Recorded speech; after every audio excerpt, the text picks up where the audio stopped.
Season 4 Beyond the Plate is presented by Martin's Famous Potato Rolls. Martin's was founded in the heart of Pennsylvania Dutch country in 1955. They are the #1 branded hamburger bun in America, and as I like to say, they can make almost any burger taste better. What's the latest and greatest coming out of my kitchen with Martin's? Honestly, I like to get a little crazy with it. We've done the inside-out grilled cheese and the peanut butter and jelly French toast, but I kind of went simple the other night. I made a really delicious Parmesan broth, and I used their hamburger roll as a dipper. I was in need of bread. I was a little nervous because it's such a soft, squishy, yet delicious roll, but it actually held up really well to the broth. So try it out if you ever need a dipper for your next soup or chili. Actually, good idea. Make a little crouton out of it and serve your chili over it. Anyway, here's what I love about Martin's. They believe in giving back to their community. They support hundreds of charitable organizations such as food banks, after-school programs, disaster relief, and others. And to learn more about Martin's, visit potatorolls.com or follow them on social media at Potato Rolls. Martin's, we thank you. I think the worst days are when it affects my hands. And the way I can kind of explain it, it's like if your hands are really cold, like it is today, and you try to tie your shoes and you're just fumbling with your shoelaces. But that's like it is trying to like use a knife, or like those are the days I think things get most rough. And, you know, part of what makes our company so awesome is the people that have rallied around me and will pick up my slack and, you know, will carry things for me. Will, like, inevitably, I'll probably never clean a lobster again. Is this the worst thing in the world? Probably not.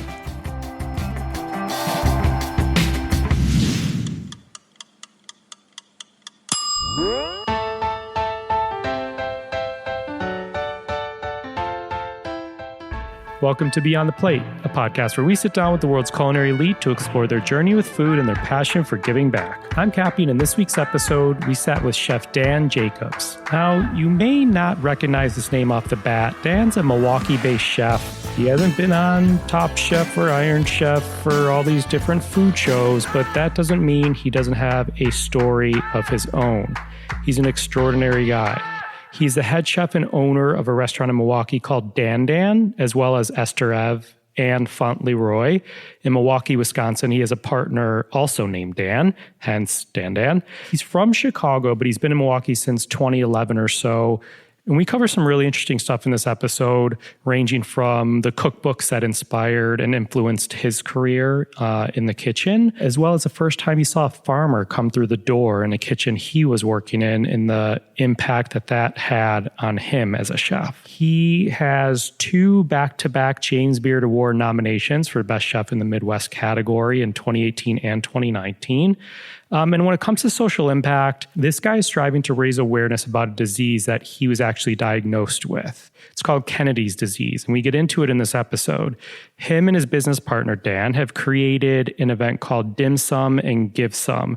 It's an annual event. It brings some of the top restaurants in Milwaukee together. They raise money for Kennedy's Disease Association, but they've also done this event with various chefs in various cities around the Midwest. I'm going to stop here. I hope you love this conversation as we go beyond the plate with Chef Dan Jacobs. Did your wife make did she make the plates out there? Yeah. Freaking beautiful. Yeah, she makes everything. She's Chicago. She's got plates in Chicago, Minneapolis, Madison. Here she does. We do a quarterly dinner called the Plate Collective, where chefs collaborate with her on a plate. We cook for like 30, so we do 5 chefs, 30 people.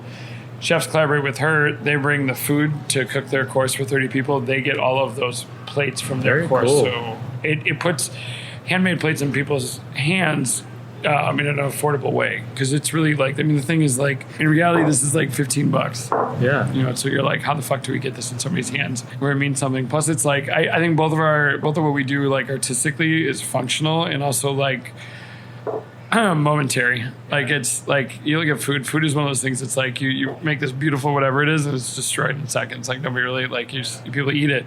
This is gonna break.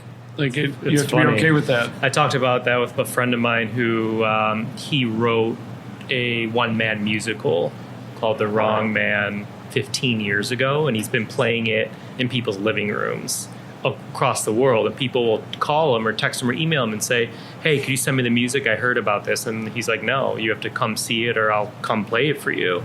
So he never sent it out. Finally, people picked it up, and Interscope, he did a whole concept album with Interscope, and it just did an off-Broadway performance for 11 weeks in New York. And he talked about it with me. He's like, I wonder if we could do something. He's like, food and how he did his music are these things. He's a big pop songwriter also. Sure. It's like food and music are these two things. Like, there's this beautiful dish that so much thought went into, and then it's gone. Yeah, someone eats it. He's like, my thing, like some people see it they see my performance for an hour, and then they never, that's it. Well, and also being in a performance like that in that sort of setting, there's nuances and changes that happen all the time. I love going to see live music. I think I love Dead & Company. I really do enjoy what I think, and I fucking hate John Mayer. I want to hate him really bad, but the way he plays Jerry's part is beautiful. And I think same thing with Wilco. You look at how those guys put stuff together, and it's so momentary. You're going to see that you could see a Wilco show or a Dead & Company show or any of these live bands. They're not going to play the same thing the same way ever. And so being able to catch last year we saw Dead & Company at the Hollywood Bowl. A couple years ago, I saw Wilco at Red Rocks. Part of that was because it was I knew that there was no way this would be cool to see them at these venues, and then they'll never play this this again. So where are we right now? Set the scene. All right, so we are sitting inside EsterEv, which is our restaurant inside DanDan. EsterEv serves a 10-course tasting menu Friday and Saturday night for 20 people as they sit randomly. Oh, really? So there's in between two tables. There's these two big community tables. So I love it. So we do food kind of inspired by me and Dan's kind of travels and our experiences. EsterEv is named after my great grandmother Esther and Dan's grandmother Evelyn. These were the matriarchal forces of cooking in our families. And so we wanted to kind of honor them by naming this room after them. There's pictures of them and pictures of us as kids in here, and some paintings done by a local artist named Timo. And all the food comes out of the DanDan kitchen. Kind of. So DanDan's a beast unto its own. So the DanDan main line is about 14 feet long, 2 woks, a flat top, 6-burner, deep fryer, and then an alto sham. And so that they handle DanDan service, which on the weekends is upwards of, we max out about 320, 330. We average about 260, 270 people every Friday and Saturday night. During the week, it's a little bit less than that, 100, 140, and that doesn't account for to-go and delivery as well. So we have a little tiny side kitchen where me and my sous chef, Zach, and Danny kind of cook for these 20 people on an induction burner. Really? In bags. We flash stuff in the alto sham. But we have to be pretty organized and ready to go. Otherwise, because we can't really get on the line. It's funny because you're in this little room, in this little box cooking for 20 people, and you have the Grateful Dead playing, and it's super chill. And then you walk in to the next room, you walk through this doorway, and it's straight chaos. People, somebody yelling orders and smashing pans and plates. And is it at whatever you guys want to feel like serving, or is it Chinese as well? No, it's whatever we want to feel like serving. So we always knew that DanDan, I think DanDan for me, it was definitely a very personal thing. It was kind of like the food of my childhood. For special occasions, we went to Chinese restaurants. There was a Chinese restaurant named Chang's. It was down the alley from my parents' house in Chicago, and we would go there all the time. And so for me, it's always been a happy place food. It always reminded me of good times. So that's how we kind of built the menu. The egg roll is directly influenced by Peking House egg rolls on Devon. It was an old Chinese restaurant. They've been there for years and years. Had the best egg rolls in Chicago every year. That was the place my parents had taken me and my brother to when we were little. And so it's always been one of those things. When we were in high school, we would smoke a bunch of weed and cut class, and then go buy egg rolls, and then go play basketball. So did you grow up? You spent your childhood in Chicago? I did. I grew up in Chicago. I spent my childhood in the city. Went to Lane Tech High School. No way. Yeah. You were born there, or you were born in Wisconsin? I was born there. Me and my wife moved to Milwaukee in 2011. We both had kind of been laid off. My wife, Kate, is she's a potter. So she was a assistant at Harold Washington College downtown. And she was laid off when they did budget cuts, and our department, unfortunately, is one of the first things that ends up getting cut. So her position got eliminated in end of 2010. And then I was the chef de cuisine at Bistro Campan on Lincoln Avenue for like 4 years. I was let go, basically because I just made too much money. And I kind of bumped around odd jobs here and there. For about 6-8 months, and then we just decided it was like we don't own anything here. We lease our car. We might as well just take off. We don't have kids. We have a dog. We have he's now 11. He's a Jack Russell Terrier, but we don't have anything. So it was just came to Milwaukee. So we decided to move to Milwaukee with some other friends of ours who live in Chicago. They backed out at the last minute. We decided to go. We didn't know anybody here. We just thought it'd be an adventure. My wife had a real hard time with it at first. Like she, being in a kitchen, it's no matter where you go, you're working with kind of like-minded individuals. So it's kind of like just add water, make friends. You end up having people you can hang out with. She doesn't work in restaurants. And so, she worked at like Trader Joe's and she hated it. And she just didn't like it. And so we were going to move. And then, we decided to stay. And I think it was the best decision we ever made. I mean, that's cool. Partly because we made friends. Yeah. Which is... Where's she from? Is she from Chicago too? She's from the north suburbs, so Glenview. Got it. But we made friends, and then her mom passed away in 2011, and she decided she wanted to be close to her family, and we decided to stay because it was one of the things about Milwaukee is it's incredibly inexpensive to live here. People don't realize it's not expensive to live here. The cost of living is pretty cheap, and it allows you to kind of have a base and then be able to do stuff like travel. Open your own business. I think that was something that we saw as a real advantage to being here. That's cool. All right. We dove in, but we're at DanDan, as we said. I just had lunch here, which for me, going to any Chinese type restaurant, how does you can't order a dish at a Chinese restaurant. It's ridiculous. So people at the tables next to me probably looked at me like I was crazy because I had 3 entrees and an appetizer, but that's okay. I have meals, for the next couple of days. It was amazing. That General Tso's cauliflower. Was that crispy rice powder on top of that or no? Yeah. So that's some. We toast the rice and then just make a rice powder out of it and put it on top of it. That's like a traditional Thai thing, though. Yeah. So we kind of, because neither one of us neither me nor Dan are Asian, and I feel like we take some liberties. It was great. It's not like General Tso's is not a traditional Chinese dish. There's no, that doesn't really.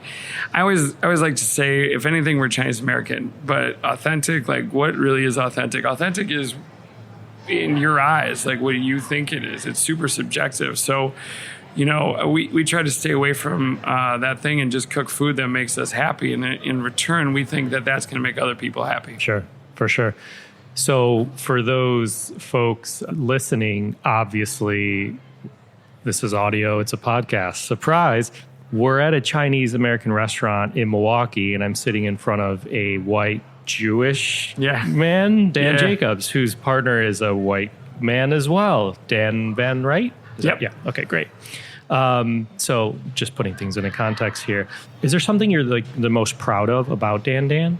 I think, what we wanted to do from the beginning is that, we saw definitely there was a hole to be filled in Milwaukee. There was nobody doing anything kind of like a Mission Chinese or a Duck Duck Goat or something in that sort of vein.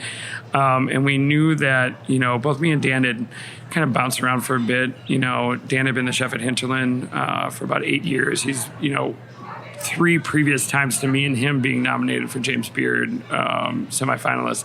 He had been nominated on his own. And so we're both really good cooks. And, it was a challenge. And it was something that I think that we really took on because nobody was willing to show us anything. So a lot of it was us watching YouTube videos, flipping through old Time Life flavors of China books. Because also wasn't a whole lot of this is 2016. I guess there wasn't really a whole lot, or even 2015. Outside of the Momofuku cookbook, there wasn't a whole lot of Asian there wasn't a lot of Asian cookbooks you can really like delve into. Like Fuchsia Dunlop's book was a good one. That was something we really leaned heavily on. But we did a lot of, cooking at my house and just playing around with stuff with me, him, and our chef de cuisine, Kristen, here, who's been with us. She's been with me for 6 years, at two different restaurants. And then with Danny at 2 different restaurants for 5 years. We've been lucky. I think the one thing I'm most proud of is just the fact that we did something without really knowing a lot about it and doing it in a way that I think we're doing it at a high level. And, we have, just a great staff that's, super behind what we do. It's cool. Super supportive and, and vice versa. Like we give them a ton of freedom. This is more Kristen's. I tell people all the time, this is more Kristen's restaurant, I think, now than it is our restaurant. It's definitely, her food is definitely more on the menu, I think, now than ours. That's cool. Yeah. I like that. So I was going to ask, the meaning of the restaurant, which you're Dan, and you mentioned your partner's Dan, so that's quite clear. But, as we know, the chef community out there is super tight. It's a small world, smaller than many people know or think, and a lot of these chefs are super tight, and they're good friends. Before we hit record, you had mentioned how you're good friends with Stephanie Eisert, who's a guest of the podcast last week, believe it or not. But I'm just going to roll with this next segment that we're going to do. It's called What Would Stephanie Eisert Ask Dan Jacobs? So Stephanie wants to know, what would you have named your Chinese restaurant if your name wasn't Dan? We actually had this great idea of naming it Jinju. So Dan is a ginger. My partner Dan is a redhead. I'm Jewish, and we thought that would be fun. And then we're like, I don't know, man. People might get real weird about it. It's funny, and we bantered about this before. I was thinking about this on the way up here. It's hilarious because there's, I think Sean and Ben are their names, the chefs in Philly that have Chew Noodle Bar and Bing Bing. And then there's Steph, this white woman in Chicago doing Duck Duck Goat. And then you and Dan, and you guys are doing, like you said, your version, your play on this cuisine. It's fun, super fun. It does. And I know that you're never going to make everybody happy. It just is the way it is. Yeah. People love to find something to kind of bitch about. In a restaurant. But it's, in all reality, all we're trying to do is make people happy. And I think I say it over and over again, we're cooking food that makes us happy. And in return, we hope that it does that for somebody else. There's no social agenda. I'm not trying to, steal somebody's culture. I think we do it, in a way that's respectful, but also we're having fun with it. And, I don't, would somebody, so I also own a French restaurant. I'm not French. Would somebody feel the same way about that? Right. As they do this? I don't know, and it's kind of one of those things that's always been, it's kind of lurked around. We're just trying to, like I said, man, we're just trying to cook good food, pay people a honest living wage, take care of our employees the best that we can, and have fun while we're doing it. Yeah, and I want to back up and say this because I wanted to say it at the beginning of this, that I'm, friends with I know folks that work with your team, and they're extremely inspired by your business acumen and how you operate. So I'm excited to get a little more into that too. So a huge part of this podcast is about social impact and giving back. And we usually do that kind of halfway through towards the end-ish, but I'm actually going to move it up and do it now with you because you have a very unique situation, of course, that you speak about. And you've lived a fascinating life, and I'm excited to get into that as much as we can in the time that we have. So basically, 3 years ago, your life takes a different turn for a couple different reasons. Take us to what was going on in 2016 in your life around this time. So 2016 was crazy. We, right in the beginning, January 5th, me and my wife bought our house. And then 10 days later, January 15th, we signed the lease on what was going to become DanDan and EsterEv. Oh, right away. Yeah, we're stupid. But we might as well just knock it all out at once. Why not? Rip the Band-Aid off. Just go for it. Me and Dan had a lot of work ahead of us. And, there was an extensive build out because the restaurant before before it was, it was just a big box. And so we had to really kind of like build inside of what we were going to do. And partly like along that way during the build out, me and my wife would work out together with this personal trainer. And Kate was doing things that I couldn't do. And I'm not saying that in any sort of chauvinistic way where it's like I'm a man, but I'm just bigger and stronger than she is, or I am. I mean, but she was doing things and progressing further than I was, and there was a disconnect, and something was wrong. I couldn't get up from like a prone position with if I had my left leg, if I had my left knee on the floor and my right foot on the floor, I couldn't get up from that position without like exerting a ton of energy and using my hands or somebody else to help pull me up.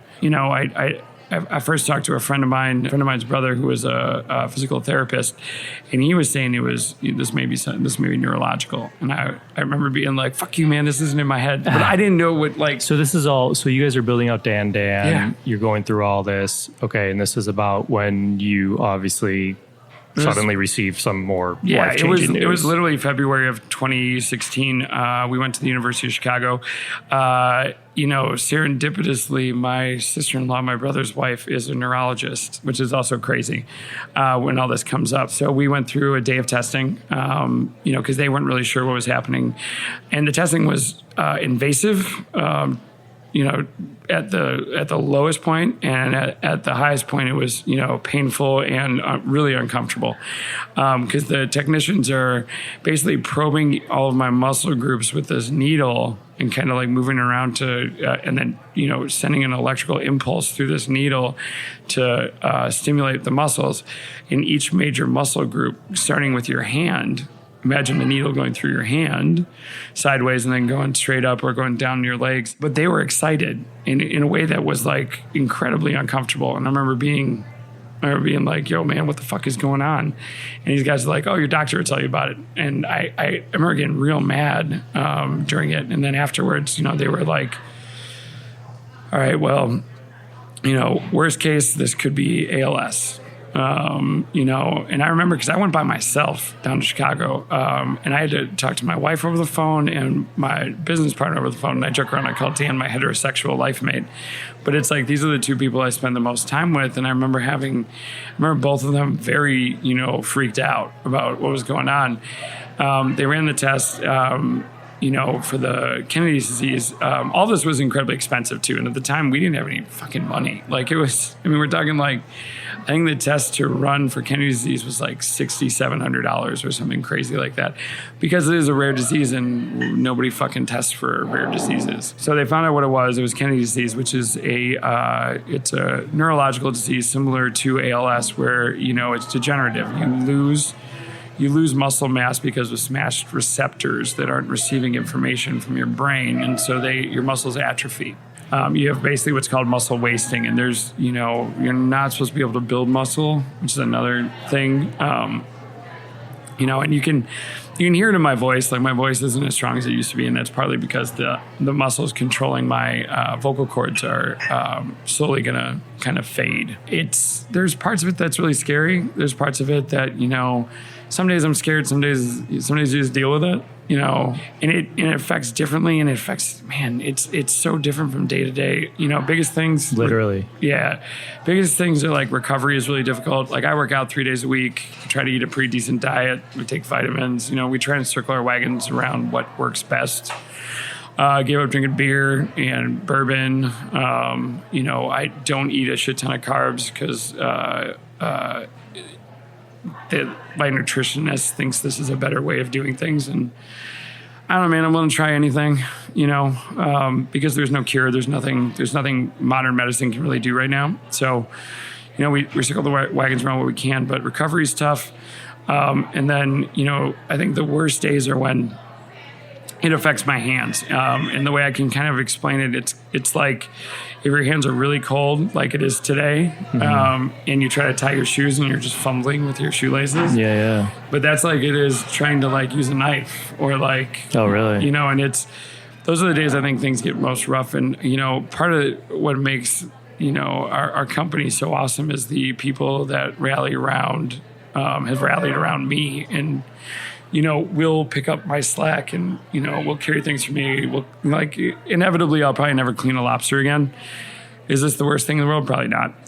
But, these little menial tasks, that I have a hard time doing, like cleaning Brussels sprouts or peeling potatoes or cleaning lobsters or, it's these little things that's where your brain works. At least that's how my brain works. That's where my brain comes up with ideas. That's where in these like moments of doing something repetitive is when, I start thinking about a dish and start thinking about like, oh, we can build on that flavor with this and whatever. And you take that away and it becomes really hard to kind of replace that.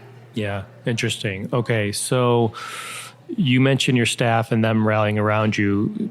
So for multiple reasons, I think chefs try and set up their restaurants for success for a couple different reasons. And Stephanie actually talked about this, but so they don't have to be in them 24/7, whether it's they want to open more places and you have multiple places or they're getting older, whatever it is. But you obviously have a different reason for this. Did the diagnosis affect like how you look at the future of your restaurants? Yeah, because it made me realize that, I don't think we would have opened up Fauntleroy as fast as we did. But I know that I have a finite amount of time where I can, really, really kind of make an impact on menus and, be part of the cooking process and, and do this. And I know that that's a thing. And it's like this weird sort of like in the background, like, we joke around about it, but it's also there. It's like, shit, I might have to be in a wheelchair someday. I mean, walking up and down stairs is tough. I mean, some days it's one step at a time, man. Just going one step at a time, like my grandma used to do before she passed away. It was like, you just go one stair at a time because it's really hard for me some days to lead with my right leg. I fall, like, cause I trip, like if, like I tend to, like, I'll drag my feet, but I also don't have the recovery to stop it. So like, I mean, that's the biggest thing is people usually break something, and that's where they end up having to be in a wheelchair or using some sort of assist. In the first year, I had a real hard time. I think it was partly because I was depressed, probably because I was there's pain associated with it, like, dull, sort of kind of like achy all the time shit. And I was taking some like low level like painkillers that were, probably, something that could become habit forming. I'm trying to figure. I can't remember the name of what it was. But it's in the same family as like as you move up the ladder, you start taking things that are more progressive, like what's it called? Shit that people get addicted to. Why am I blanking on it? Like an opioid? Yeah, thing? Totally. Yeah. So it was like a low-level opioid. And I think I kind of lost a month there, where I don't really remember, like the October of 2016, where it was just kind of like, and there was this period where it's just like, I remember we went back to the doctor in October. So between February of 2016 and October of 2016, we opened up the restaurant. We were moving parts all the time, running around. I started to kind of break down more. And we went back to the doctor for a 6-month checkup in October. And I think that was the moment where you realized this was not going, they weren't going to give me a pill. Like, this wasn't going to be something that, here, take this and you'll be good in 2 weeks. This is something that I'm going to have to live with. And I remember being really depressed about it and being really mad and, angry at the fact that this was happening now. When I, finally was doing something that I was excited about, that I really wanted to do. And, no, I don't have to. I remember being really like angry about, why is this happening now? And I had gained, I think it was around 220. So I had gained like 40 pounds. I was drinking a lot. I was obviously taking these low-level opioids that weren't really fucking good for me. Out of that like sort of funk and depression, and I think it put me and Kate in a really bad place for a second. Like I out of that idea came, out of that like fog came the idea for Dim Sum Give Some, like a way to kind of raise money. And I think for me to be able to open up and talk to people about it, because at that point, Dan knew, my wife knew, my family knew, because also, being that it's genetic, I didn't really explain that. It's also genetic. My brother also has it, and his daughter also has it. His daughter's 3. it won't manifest until she's probably, in her 30s. But okay, so you've raised a lot of money and spent a lot of time giving back to Kennedy's disease. So talk about Dim Sum and Give Some. So Dim Sum Give Some came out of this sort of just this, funk. But, it started off as something kind of small. Like we did the first one in 2017, the spring of 2017. Part of it was because I wanted to open up and talk about it because it made me less afraid the more I talk about it. So you hadn't. So your wife and your partner Dan, they knew. I think our other partner Jeff knew. Like my family knew, but not a lot of people knew about it. And, like I told some friends. Every time I told somebody, they would they would freak out, and then I'd have to kind of take care of them. And I felt like I needed to kind of tell more people because I felt like that would help me become comfortable with it and comfortable with the idea of it. And then, the one thing that we do well as chefs is, man, we raise money. Like, yeah, like it's, we get asked to do a lot of charities. I was going to say, you were probably giving before this because chefs. Yeah, we always do charity events, man. Yeah, we always do charity events. And I think, if we see injustice, man, it's real easy for us to kind of like call people, call out on it. We got some friends together. The first year we raised about 20 grand doing one event in March.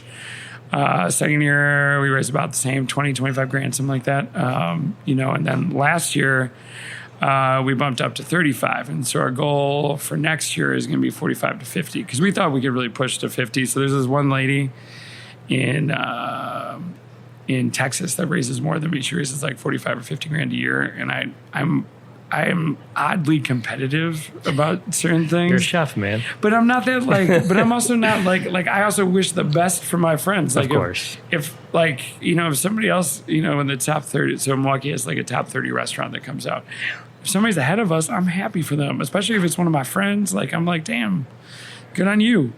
But that I'm like, and it's like the weirdest thing. It's like the competitive nature comes out, and it's also such a good way. It's a good way to be. And so, are they all up here, or did you do them remotely? So we've done a couple remotes. Like we did one with Stephanie down in Chicago. We just did one at Cafe Concal about a month ago down in Chicago. We did one out in Madison with Tori Miller at one of his spots. The biggest thing, so now we have 2 events a year here. One of them was a gala event. It was really cool last year. We had, at one point, there was like 7 James Beard winners all plating shit like at the same time, like everybody had a course. And because I had to kind of host, we made our executive chef, Matt, kind of expedite service and like deal with this. And he's like, how the fuck am I supposed to yell at Paul Bartolotta? Like that guy. He's like, that guy was my Jedi master for, years. Like, how the fuck am I supposed to yell at him now? And I'm like, I don't know, man. I can't. That's funny. I gotta go do this. You're on that. But it's, it's nice because everybody's coming back again this year. And I think it's gonna be bigger. Wisconsin Foodie, which is a local PBS program that's won an Emmy for, their food documentary stuff. They filmed it, and I think it releases in January. So we're going to kind of coincide the release of that with the release of the announcement of, everybody coming back, plus a couple extras, like Ryan Pfeiffer from Blackbird. And you're right, man, the chef community is close, and it's nice that we kind of, we take care of our own. People rallied around it, man. There wasn't a person I asked that was like, no.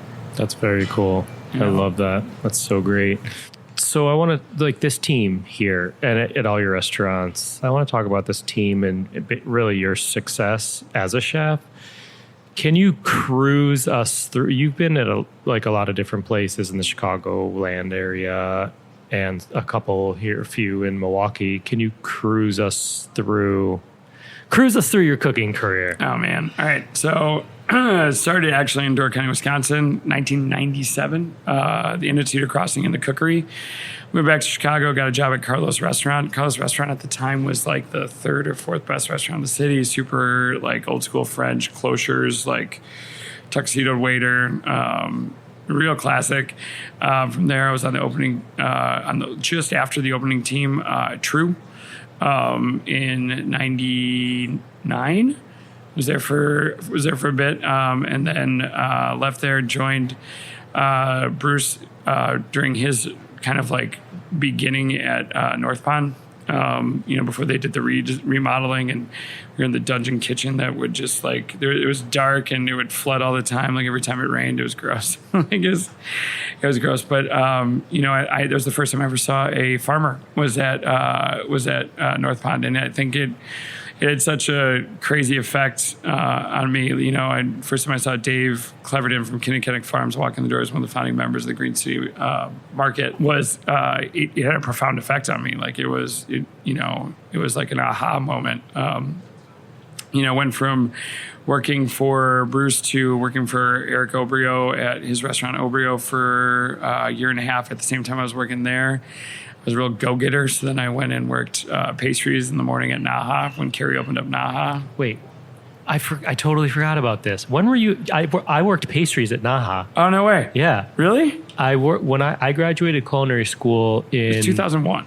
Okay, it was after. It was like 2000. It was 2001. I graduated culinary school in March of 2002. So I worked pastries from like April to like September. Was the sous chef Andy still there? The guy from Texas? Is it like the big bald headed dude? Yeah. Yeah, he was great. And then fire. But he left.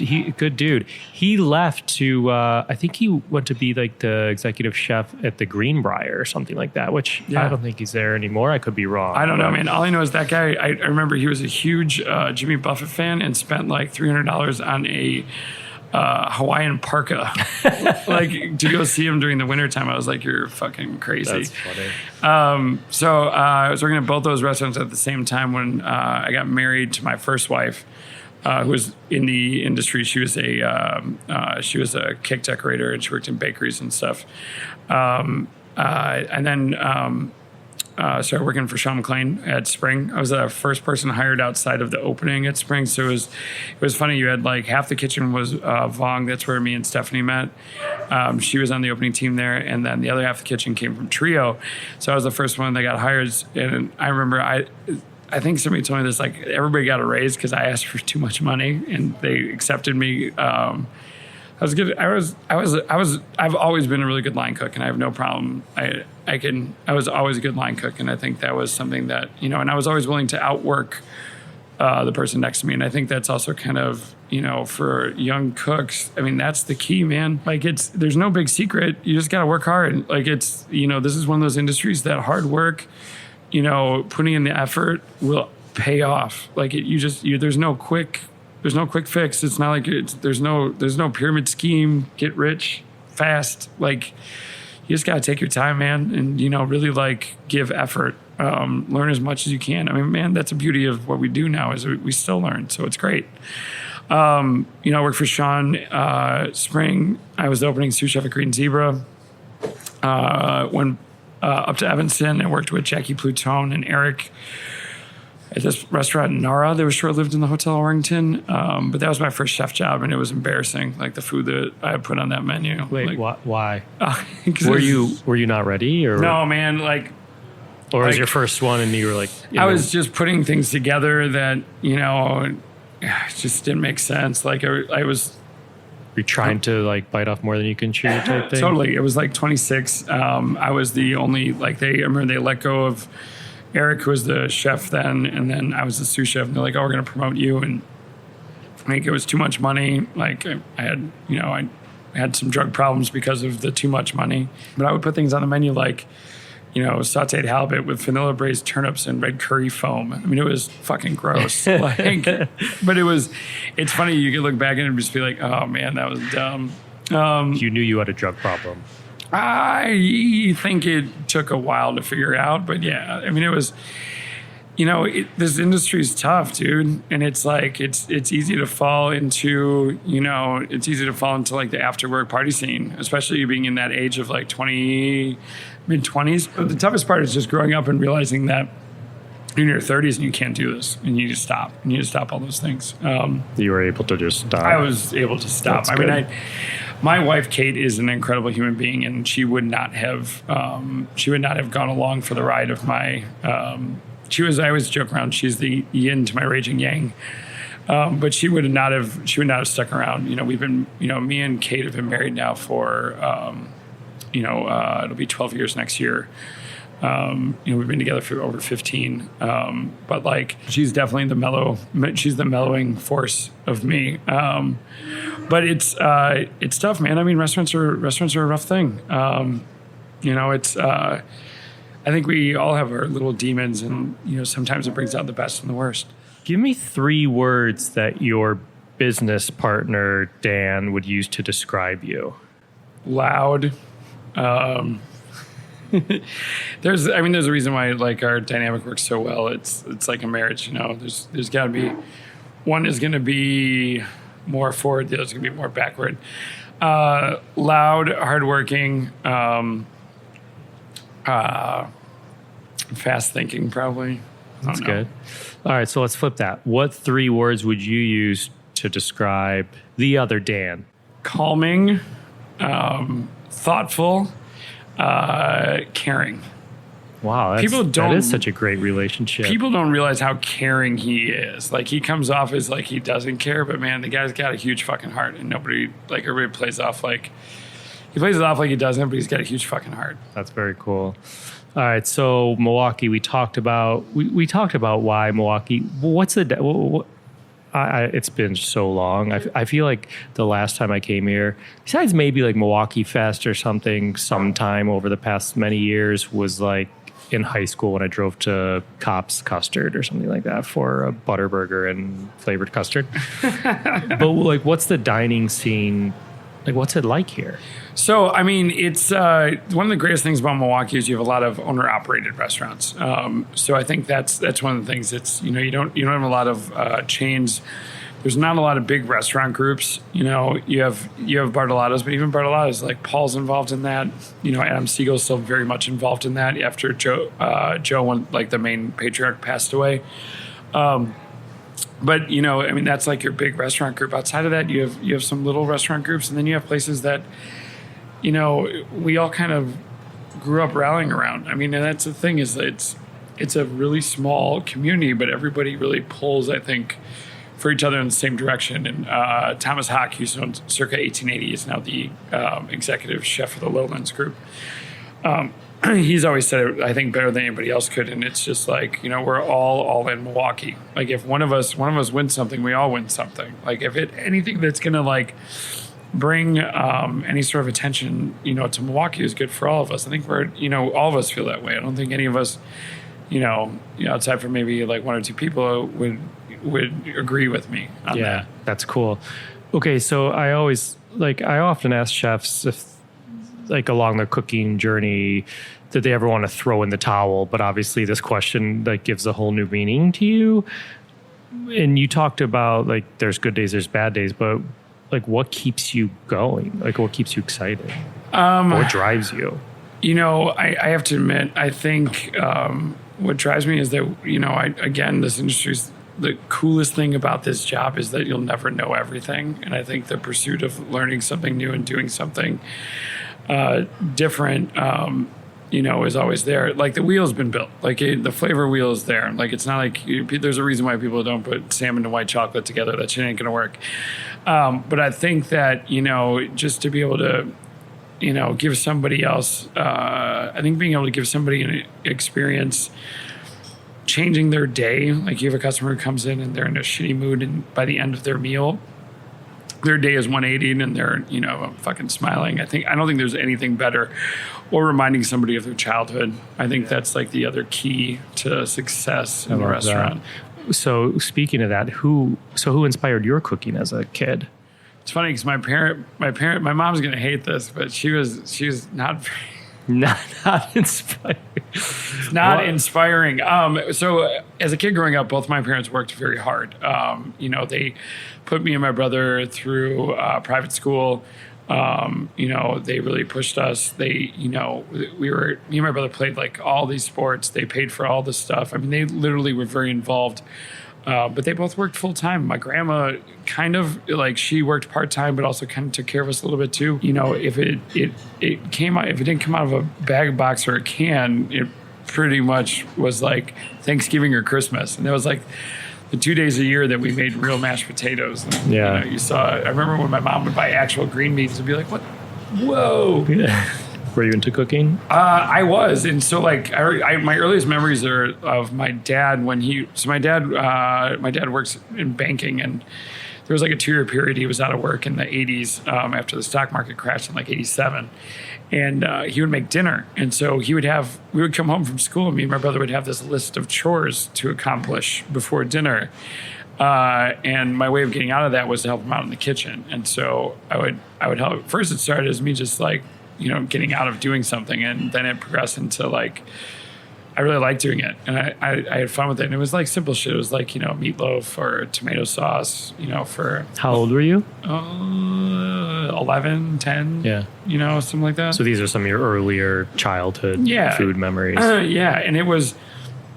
And I was always fascinated by what happened behind the closed doors. Like we would go to these little like red sauce joints on the north side of Chicago. Like there's this one called Manzo's, which doesn't exist anymore, on Irving Park, or Sabatino's. God, I miss Sabatino's too. I know, Sabatino's. We started going back again after we moved. We would go back and just. I've had some really crazy experiences there. We had a server who was so drunk. He was like, he literally dropped off our food and said, but have a good meal. But I was always fascinated by what happened behind those closed doors. Like what happens behind there. And then, I don't know, man, like I always like things with lots of tools. Like, I like the idea of being an architect because you had all these like pencils and rulers and shit. I like the idea of being a mechanic because you had all these tools. Did you have family dinner growing? Like, what was your family table like? We had dinner. We had dinner every night. Every night, everybody sat down. Mom cooked, but it was usually like But it was always different people too, man. Like you had like, my mom's, friends. You had like kids from the neighborhood. Like it was always different. Like my dad's buddies. There was always like different people at the table, which actually inspired how we do this in EsterEv. Oh, that's cool. Because I always liked that. I always thought that a lot of times you met people you never would have met, and you had some fucking weird conversations sometimes. It's like when we were in high school, when we were more, I think thoughtful, we had some really awesome conversations. But it was dinner. It was every night. I mean, you sat down at the dinner table every night. Everybody sat down. Like there was no... there wasn't like you couldn't eat. We never ate in front of a TV. There was no TV in the kitchen. Like there was only like I remember my parents had they had a small TV in their bedroom, and there was one TV in the living room. That was it. And then like we didn't get a CD player until I was like 16. Like I didn't. We had records and we had like cassettes and stuff. Weren't allowed to have telephones in our bedroom. Like me and my brother. I remember we got our first TV in our room. I think we were teenagers. So we could play Sega Genesis, play NHL 95. I don't know. What was your first job in the food world? I was a morning short order cook at the cookery in Fish Creek. But I remember always like the nighttime guys would come in, and they were so. And it's like that first chapter in Kitchen Confidentials. That really like I remember reading that like 2 years after that, and it hit like that was exactly what it was like. The nighttime guys were so fucking cool. They had the best weed. They got laid. Like, I was just like, they were just cool. They had tattoos. They were like, their banter with the kitchen staff with the front house staff was like dope. How old were you? 18, 19. After high school. Yeah, it was right after high school. And I was just fascinated by it. Did you go to college after high school, or did you just... I did. Like, I bumped around. I went to community college. I went to Wright College on the north side for a semester. But it was... It was like that. You're like, wait a minute, nobody's gonna... They don't care if I come to class. Like, so I could just basically sit around, smoke weed, and play hacky sack. Like, okay, cool. I'll just do that. And I remember I got like 3 credits. I had a bunch of incompletes. I did have a story published, like in their like quarterly or something like that. That's cool. But about what? I fucking don't remember. That was so, man, I'm totally going to look it up after this because I don't fucking remember. I forgot about it, so we just started talking about it. I haven't even thought about that in years. That's funny. But my mom was like, I'm not going to pay for it anymore. So I was like, all right, well, I'm not going to go anymore. And I didn't know what I was going to do. I think my parents were convinced that I was going to be just a dirtbag or just like, I mean, man, I was like, I went from being a really good student and like good at sports and whatever to basically being like a fuck up. Did you ever think you'd be where you are today? I always, man, I want to say like inside my head, like I always knew I was gonna be successful. I just wasn't sure what it was, but something about a kitchen clicked. Like there was like a hierarchy and a system that made sense. It was, I don't know what it was. It was like, I loved it. Like the 15-hour day, 14-hour day never felt like anything. Like it felt like just a day. I didn't care about missing, parties. Remember I was part of 4 guys that lived in this party house in Chicago, in Rogers Park. Our house was literally called the Rocket House. Like it was a party house. Like we would have like these crazy, like 150 people parties, like keggers and shit. And cops would come. All right, guys, break it up. But like, I remember, I didn't care. Like I didn't give a shit that I was not going to be there till like later, or that I might miss it because I'd have to work the next day. I didn't give a shit. Like there was something about it that I remember like while my roommates were like playing video games and we're all smoking weed, I would write out menus for restaurants that would never exist. And like, I would flip through like cookbooks at like, 20 years old, 21 years old. And I didn't go out to bars really. I didn't really drink really until I was like 25. And that's when I started working in Wicker Park. I think it was just Wicker Park's got a way of fucking just, it's like a center of hell, man. It just digs you, like drags you down with it. What were some of those early, so you were flipping through cookbooks like when you were doing short order cooked stuff? Early, like, so there was way back in the day, there was this thing where they had, do you remember like Columbia House Records where like you can get a bunch of tapes for like a penny or something like that? Well, there was a book club that did that too. So you could order cookbooks. I remember signing up like all my roommates, our cats, like whatever, so I could get my hands on cookbooks. But like,